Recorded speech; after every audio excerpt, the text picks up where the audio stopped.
Welcome students. सभी को नमस्कार। आप हमारा ये video Edu to Education channel पर देख रहे हैं। अब हम बात करते हैं आपकी एक्सरसाइज 1.3 की। इसके अंदर हम पढ़ेंगे वास्तविक संख्याएं और उनके दशमलव प्रसार। तो आपकी जो वास्तविक संख्याएं होती हैं उनके जो दशमलव प्रसार होते हैं वो दो प्रकार के होते हैं। एक होता है शांत, एक होता है अशांत। अब आपका जो अशांत है ये दो प्रकार का होता है आगे जाकर। अशांत आवर्ती, अशांत अनावर्ती। अशांत, अब आपको मैं उदाहरण के तौर पर बताता हूं कि शांत क्या होता है, अशांत क्या होता है और अशांत आवर्ती और अशांत अनावर्ती क्या होता है। तो उदाहरण ले लीजिए, हमारे पास 1/2 यानी कि एक को जो है 2 से भाग करना है। अगर मैं भाग कर रहा हूं तो भाग नहीं जा रहा है, मैंने चढ़ा है 0, उसके बाद दशमलव लगा के 0 इसके साथ लगा देंगे, 2 पंजे 10। तो शेषफल हमारा क्या आ गया? 0। जिसमें शेषफल 0 आता है वो क्या होता है? शांत। इसको बोलेंगे हम शांत दशमलव प्रसार, क्योंकि इसमें ये जो है खत्म हो रहा है, आखिरी में शेष जो हमारा 0 आ रहा है। अब हम बात करते हैं अशांत की। अशांत के लिए उदाहरण ले लीजिए आप 1/3।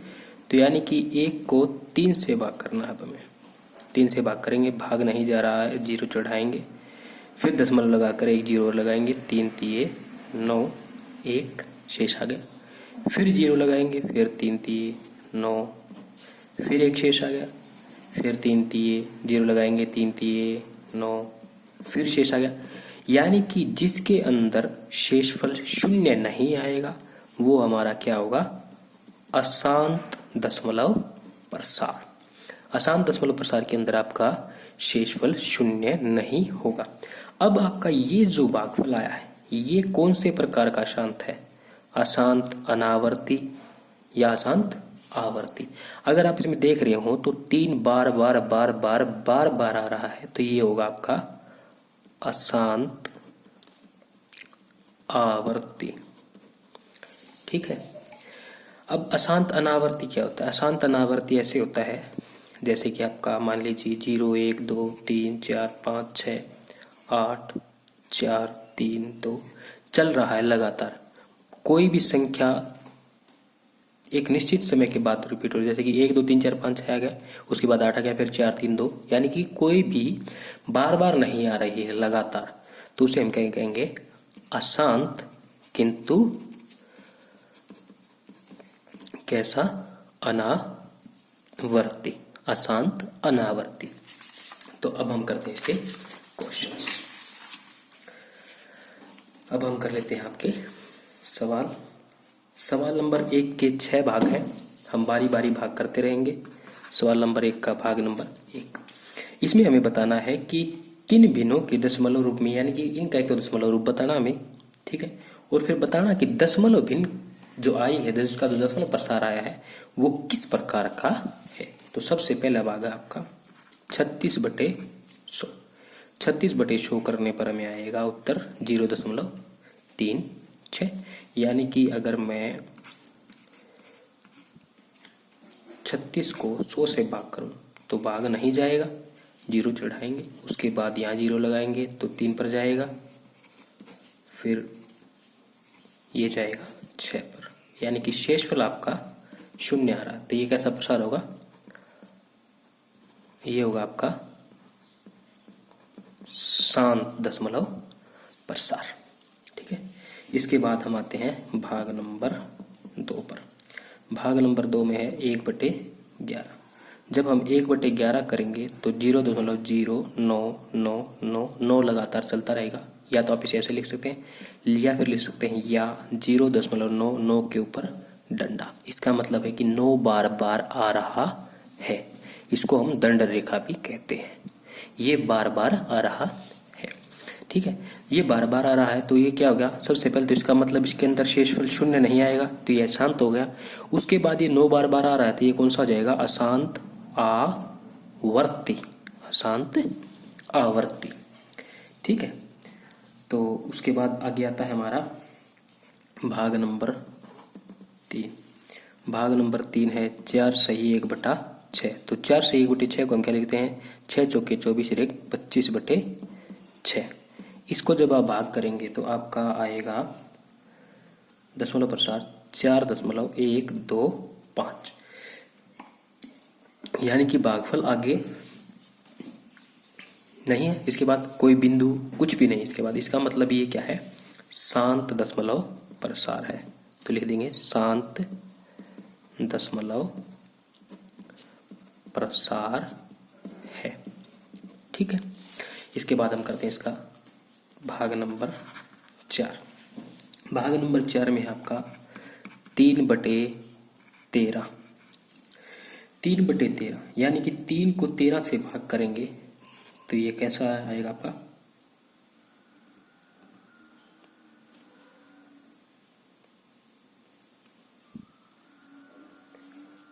0.230769।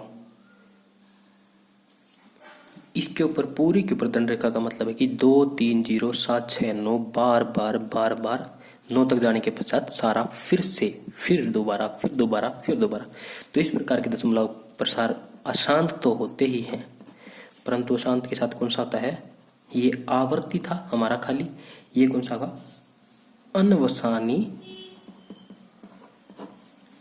आवर्ती। कौन सा होगा, अनवसानी आवर्ती। ठीक है, तो ये कौन सा दशमलव प्रसार है, अशांत अनवसानी आवर्ती। उसके बाद करते हैं भाग नंबर 5। 329/400 0.8225 भाग करने पर हमें ये प्राप्त होगा। इसके पश्चात हमारा जो भागफल है वो ये आएगा, उसके पश्चात शेष जो हमारा वो शून्य हो जाएगा। तो इस प्रकार ये कौन सा होगा, शांत दशमलव प्रसार। तो यानी कि जो दशमलव प्रसार है वो किस प्रकार का है, शांत। उसके बाद है हमारा सवाल नंबर 2। सवाल नंबर 2 के अंदर ये कह रहा है, आप जानते हैं कि 1/7 को भाग देने पर क्या कह रहा है कि 1/7 को जब हम भाग करते हैं तो आता है हमारा 0.14285 संपूर्ण के ऊपर दंड रेखा, यानी कि सारा बार बार रिपीट हो रहा है, यानी कि बार बार दोहराया जा रहा है। ठीक है, वास्तव में लंबा भाग दिए बिना क्या आप यह बता सकते हैं कि 2/7, 3/7, 4/7, 5/7 के दशमलव प्रसार क्या है, यदि हाँ तो कैसे। ये रकम आप थोड़ी बड़ी है, कृपया अपने मैथ से देख लीजिएगा, मैं आपको हल बता देता हूँ इसका कैसे हुआ। तो हल में सबसे पहले लिखेंगे हम ये। ठीक है, अब हमें निकालने के लिए कह रहा है किसका, 2/7 का। तो 2/7 को हम क्या लिख सकते हैं, 2 गुणा 1/7, यानी कि 2 के गुणा में इसका जो मान है 1/7 का वो कितना है हमारा, ये है। तो इसे हम लिख देंगे 1 4 2 8 5 7। गुणा करने के पश्चात आपका जो उत्तर है वो आएगा 0.42857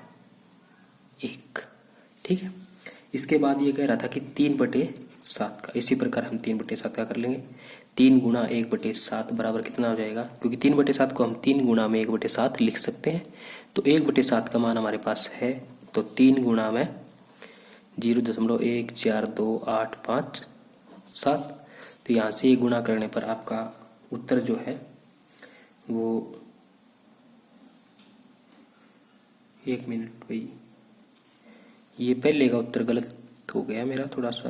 पहले का उत्तर ये नहीं आएगा भाई, पहले का उत्तर आएगा 14 दूनी 28, गलती कर दी, 2 8 5 7 1 4। ठीक है, ये आएगा, और दूसरे का आएगा 14 3 42। ठीक है, 4 2 8 5 7 1 पूरे के ऊपर दंड रेखा। उसके बाद आता है हमारा 4/7।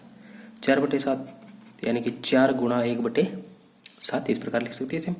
तो 4 गुणा 1/7 लिखने पर देखिए कितना आ जाएगा, 4 गुणा में 0.142857, इसका धन रेखा पूरी के ऊपर इसकी 4 से गुणा करेंगे, 14×56, तो 0.571428 पूरी के ऊपर दंड रेखा ये आ जाएगा।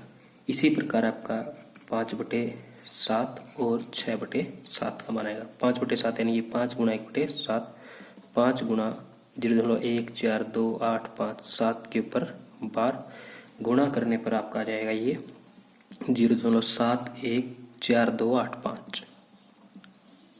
ठीक है।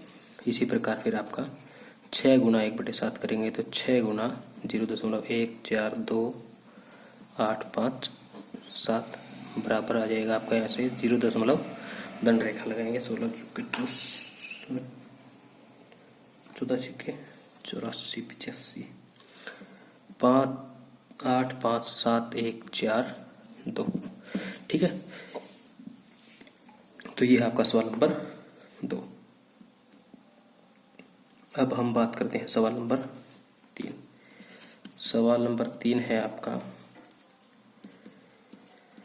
रकम लिख देता हूं आपकी, निम्नलिखित को P/Q के रूप में व्यक्त कीजिए, जहां P और Q पूर्णांक है तथा Q नहीं है बराबर 0। ठीक है, इसके आपके 3 भाग हैं। 0.6 पर बार है, सवाल नंबर 2 में 0.47 पर बार है, सवाल नंबर 3 में आपका 0.001 तीनों के ऊपर बार या फिर दंड रेखा है। तो इनका हल अभी हम करेंगे इन सवालों का